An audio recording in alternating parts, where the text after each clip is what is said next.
Big boss season 6 ഒരു മത്സരാർത്ഥിയാണ് Sibin. Sibin big boss ഹൗസിൽ നിന്നും പുറത്തായി ഇന്ന് എയർപോർട്ടിലെത്തും എന്ന രീതിയിലുള്ള വാർത്തകളാണ് പ്രമുഖ യൂട്യൂബ് ചാനലുകളും കൊടുത്തുകൊണ്ടിരിക്കുന്നത്. എന്നാൽ ഇതിൻ്റെയൊക്കെ സത്യാവസ്ഥ എന്താണ്? സിബിൻ പുറത്തേക്ക് പോയോ എന്നുള്ളതാണ് നമുക്കറിയേണ്ടത്. ഞാൻ പറയുന്നത് ഇത്രയേ ഉള്ളൂ, സിബിൻ പുറത്തേക്ക് പോയിട്ടില്ല. പുറത്തേക്ക് പോകാനായിട്ടുള്ള ഒരു സാധ്യതയും കാണുന്നില്ല. ഇപ്പോൾ കുറേ ചാനലുകാരൊക്കെ പറയുന്ന പ്രകാരം ഇന്നലെ ഒരു മീറ്റിംഗ് വിളിച്ചിരുന്നു. ആ മീറ്റിങ്ങിൽ സിബിൻ ആവശ്യപ്പെട്ടു പുറത്തെ കാര്യങ്ങളൊക്കെ അറിയണമെന്ന്.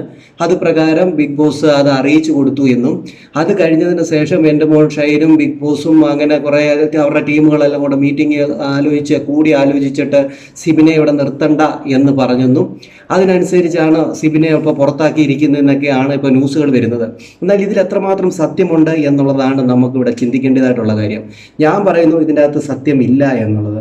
അങ്ങനെ അഥവാ സിബിനെ പുറത്താക്കുന്നു എന്നുള്ളതാണെങ്കിൽ, ഇന്ന് സിബിൻ എയർപോർട്ടിൽ എത്തുന്നു എങ്കിൽ അത് മുമ്പേ ബിഗ് ബോസിൻ്റെ ഹൗസിനുള്ളിൽ അറിയിച്ചിരിക്കണം. അത് അറിയിച്ചിട്ടില്ല. അതോടൊപ്പം തന്നെ സിബിനെ ഇപ്പോൾ നോമിനേഷനിലുള്ള ഒരു വ്യക്തിയാണ് സിബിൻ ഏറ്റവും കൂടുതൽ വോട്ട് നേടി ജിൻഡോയുടെ കൂടെ ഒപ്പത്തിനൊപ്പത്തിനൊക്കെ നിൽക്കുന്ന ആൾ കൂടിയാണ് സിബിൻ. ആ സിബിനെ നോമിനേഷൻ പ്രക്രിയയിൽ നിന്ന് പേര് പോലും മാറ്റിയിട്ടില്ല. അപ്പോൾ ഇതിൽ എന്താണ് നമുക്ക് മനസ്സിലാകുന്നത്? സിബിൻ പോയിട്ടില്ല.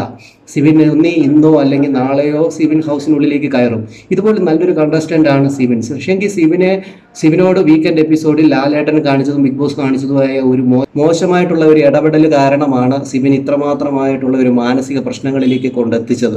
അതുതന്നെയായിരുന്നു സിബിൻ്റെ വീട്ടുകാർക്കായാലും അതൊരു എഫക്റ്റ് ചെയ്തത്.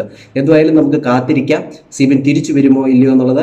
ഓരോ പ്രേക്ഷകരും ആകാംക്ഷയോടെ കാത്തിരിക്കുകയാണ്. കാരണം നല്ലൊരു കണ്ടസ്റ്റൻ്റ് തന്നെയാണ് സിബിൻ. നമുക്ക് കാത്തിരിക്കാം. കൂടുതൽ ബിഗ് ബോസിൻ്റെ അപ്ഡേഷനും കാര്യങ്ങളൊക്കെ ഈ ചാനലുണ്ടാകും. ചാനൽ സബ്സ്ക്രൈബ് ചെയ്യാൻ മറക്കല്ലേ ഗൈസ്.